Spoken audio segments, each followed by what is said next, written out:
Hello students, আমি Bablu. Welcome to my YouTube channel WB study point. আজ আমরা আলোচনা করব তোমাদের ষষ্ঠ শ্রেণীর ভূগোল বিষয়ের যে সপ্তম অধ্যায় আছে আবহাওয়া ও জলবায়ু, এখান থেকে যে প্রশ্নগুলো পরীক্ষায় আসার মতো সেগুলো নিয়ে। তো এর আগের ভিডিওয়ে আমি তোমাদের ষষ্ঠ অধ্যায় আলোচনা করিয়েছি। তোমরা যদি ভিডিওটি দেখে না থাকো, ডেসক্রিপশন বক্সে তার লিঙ্ক দেওয়া আছে, সেখান থেকে গিয়ে দেখে নিও। তো চলো শুরু করা যাক।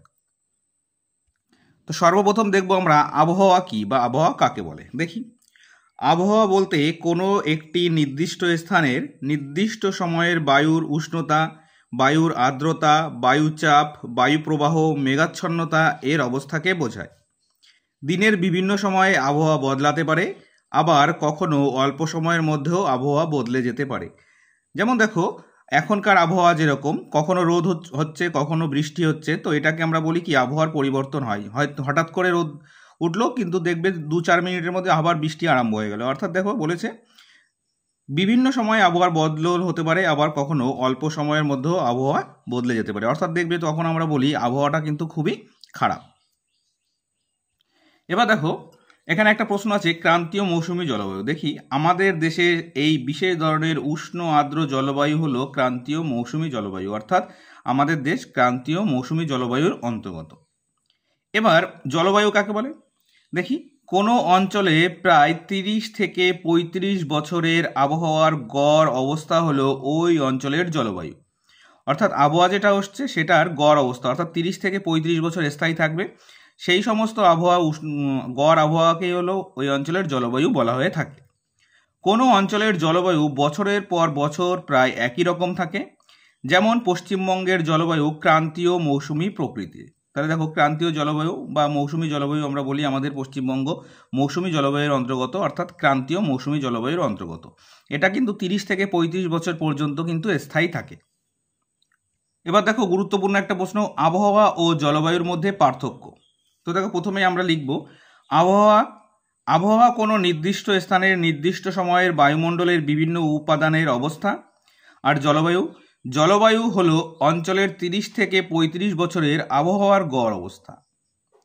আবহাওয়ার নিচে, আবহাওয়া প্রতিদিন এমনকি প্রতি মুহূর্ত বদলে যায় বা বদলায়। জলবায়ু প্রতিদিন বদলায় না। আবহাওয়া স্বল্প পরিসরে পরিবর্তন হয়, জলবায়ু বিস্তর অঞ্চলভেদে পরিবর্তন হয়।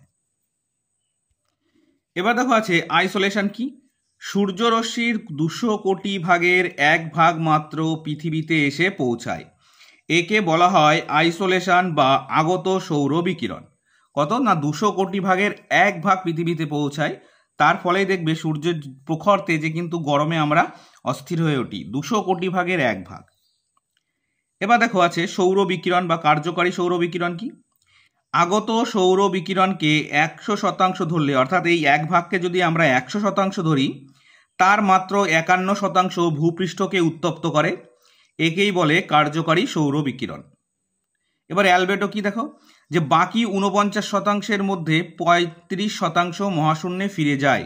অর্থাৎ দেখো, এখানে এই 1 ভাগকে যদি 100 ভাগ ধরা হয়, তার মধ্যে 51% কিন্তু ভূপৃষ্ঠকে উত্তপ্ত করছে, বাদ বাকি যে 49% বাকি থাকে তার 35% মহাশূন্যে ফিরে যায়, একে অ্যালবেডো বলে। অর্থাৎ ভূপৃষ্ঠ উত্তপ্ত হওয়ার পরও কিন্তু 35% বেঁচে থাকে, যেটা মহাশূন্যে ফিরে যায়, তাকে বলা হচ্ছে অ্যালবেডো।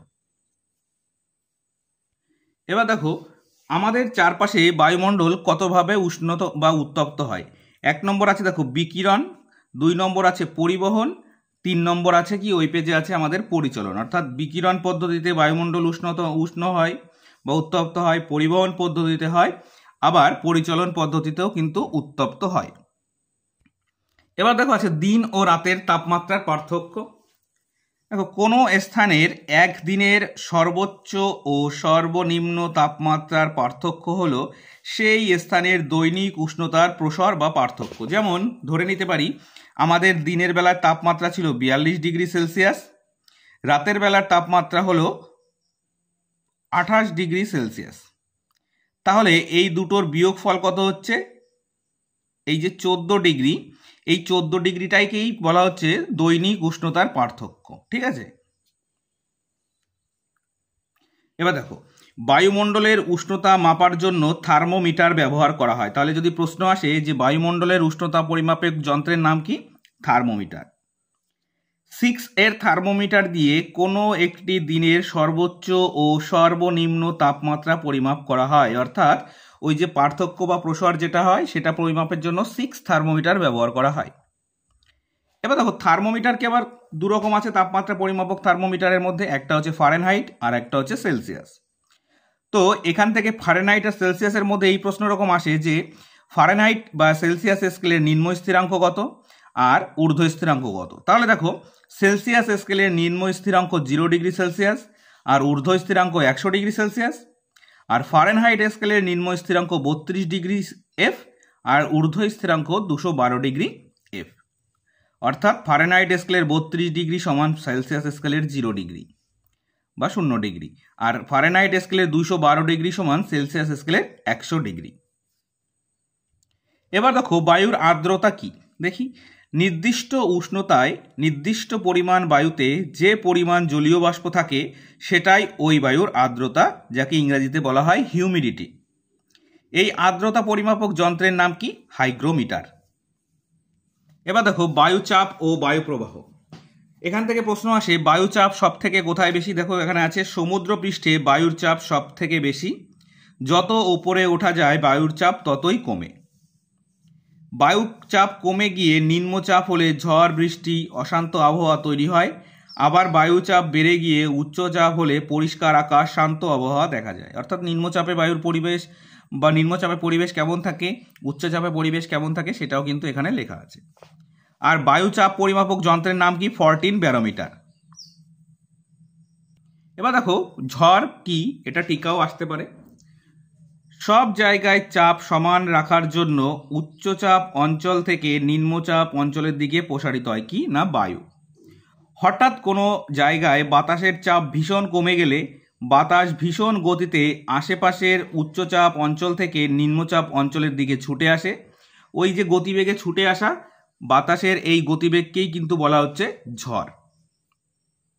এবার দেখো বায়ু প্রবাহের দিক মাপা হয় বাত পতাকা দিয়ে, অর্থাৎ বায়ু কোন দিক থেকে কোন দিকে প্রবাহিত হচ্ছে সেটা পরিমাপ করা হয় বাত পতাকা দিয়ে। আর গতিবেগ অর্থাৎ কত কিলোমিটার গতিবেগে ছুটে আসছে সেটা পরিমাপ করা হয় অ্যানিমোমিটার যন্ত্র দিয়ে। এবার দেখো মেঘাচ্ছন্নতা কি।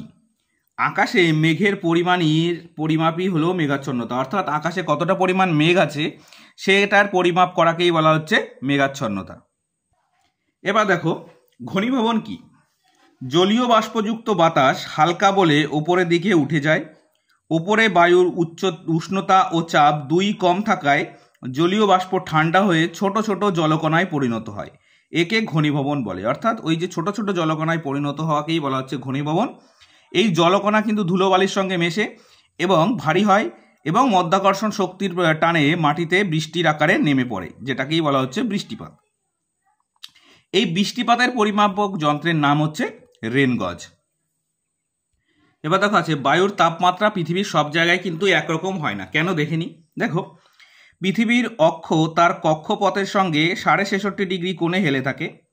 গরমকালে ভূপৃষ্ঠের ওপর সূর্যরশ্মি প্রায় সোজা বা লম্বভাবে পড়ে, ফলে উষ্ণতা বেশি হয়। অর্থাৎ যেখানে সূর্যরশ্মি লম্বভাবে কিরণ দেয় সেখানে কিন্তু উষ্ণতা বেশি হয়। শীতকালে সূর্যরশ্মি ভূপৃষ্ঠের ওপর তির্যকভাবে পড়ায় উষ্ণতা কমে যায়, অর্থাৎ কোনাকুনিভাবে যখন পড়ে তখন কিন্তু উষ্ণতা অনেকটাই কমে। সূর্যরশ্মি পৃথিবী পৃষ্ঠের সাথে যে কোণ তৈরি করে সেটাই হলো সূর্যরশ্মির পতন কোণ। পৃথিবীর যে অংশে সূর্যের তাপ লম্বভাবে পড়ে সেখানে বেশি গরম, আর যেখানে তির্যকভাবে পড়ে ততটা গরম হয় না। আবার যেখানে বেশি তির্যকভাবে পড়ে সেখানে কিন্তু সারা বছর ঠান্ডা থাকে। অর্থাৎ দেখো এই যে ছবিতে আছে লম্বভাবে পড়লে এখানে সেই অঞ্চল গরম বেশি হয়, আর তির্যকভাবে পড়লে সেখানে কিন্তু গরম অনেকটা কম হয়। এবার দেখো এখানে আছে প্রতি 165 মিটার উঁচুতে 1 ডিগ্রি সেন্টিগ্রেড করে অথবা প্রতি 1000 মিটার উচ্চতায় 6.5 ডিগ্রি সেলসিয়াস হারে তাপমাত্রা কমে যায়। সেন্টিগ্রেড আর সেলসিয়াস একই। তাহলে যে স্থান সমুদ্রের যত কাছে অবস্থিত সেখানে তাপমাত্রা প্রসারণ তত কম, অর্থাৎ জলবায়ু সম্ভাবাপন্ন হয়। চরমভাবাপন্ন আর সম্ভাবাপন্ন কিন্তু দুটো আলাদা। চরমভাবাপন্ন কথার অর্থ হচ্ছে প্রচণ্ড গরম গরমকালে, আবার শীতকালে প্রচণ্ড শীত। কিন্তু সম্ভাবাপন্ন আর আবহাওয়া হচ্ছে নাতিশীতোষ্ণ আবহাওয়া, যেখানে কিন্তু আবহাওয়া কোনো সময় অতিরিক্ত গরম কিংবা অতিরিক্ত ঠান্ডা হয় না। এবার দেখো সমোষ্ণ রেখা কি। পৃথিবীর মানচিত্রে সমান গড় উষ্ণতাযুক্ত অঞ্চলগুলোকে যে রেখা দ্বারা যুক্ত করা হয় তাকে সমোষ্ণ রেখা বলে। এবার দেখো পৃথিবীর তাপীয় মণ্ডল কি। নিরক্ষীয় অঞ্চল থেকে দুই মেরুর দিকে তাপের পরিমাণ ক্রমশ কমে, কারণ হলো সূর্যরশ্মির পতন কোণের তফাৎ।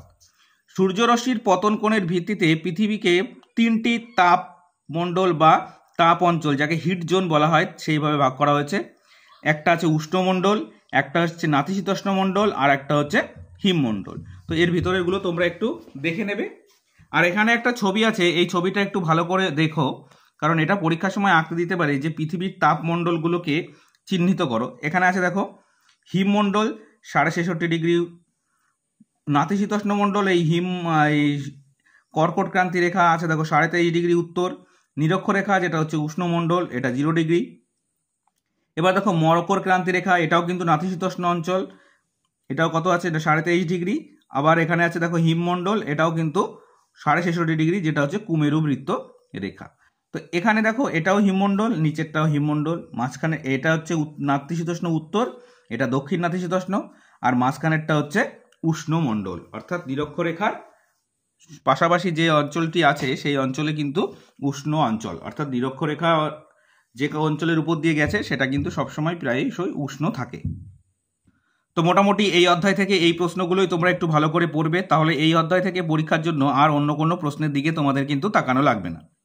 তো আশা করি তোমরা ভালোভাবে ভিডিওটি দেখে নিয়েছো। আর আজকের ভিডিওটি যদি ভালো লেগে থাকে অবশ্যই লাইক করবে এবং চ্যানেলটি সাবস্ক্রাইব করে নিয়ে বেল নোটিফিকেশান অল করে রাখবে পরবর্তী সমস্ত গুরুত্বপূর্ণ ভিডিওগুলোর নোটিফিকেশান পাওয়ার জন্য। তো চলো আজ এই পর্যন্তই, নেক্সট ভিডিও আবার দেখা হচ্ছে। Thank you for watching.